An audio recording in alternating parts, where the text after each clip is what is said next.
13 বছরের শিশু মোহাম্মদ কাউসার বাবার কথা জিজ্ঞেস করতেই চোখ ছলছল করে ওঠে। চোখের কোটরে ছলছল করে ওঠা জল বাঁধ ভাঙা নদীর মতো গড়িয়ে পড়ে চিবুক বেয়ে। কাউসার তার মতো আরো অনেক এতিম অসহায় শিশুর মতো থাকে কারওয়ান বাজারের আম্বরশাহ মাদ্রাসায়।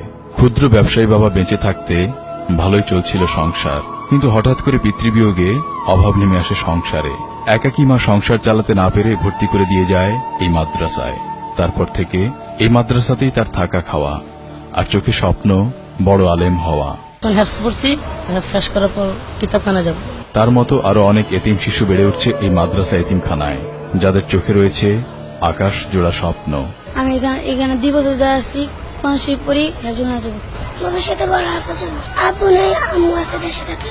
এখানে আমি টাকা পয়সা ছাড়া ফ্রি করি, পোশাক আশাক হুজুরে দেয়।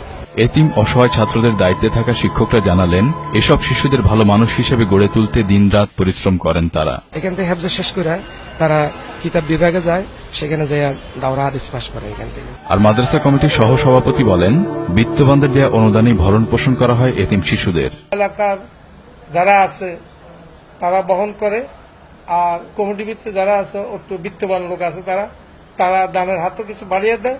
শত অভাব অভিযোগ অনুযোগের মধ্যে বেড়ে উঠছে এতিম অসহায় শিশুরা। তবে যৎসমান ইফতার হলেও কষ্ট নেই তাদের।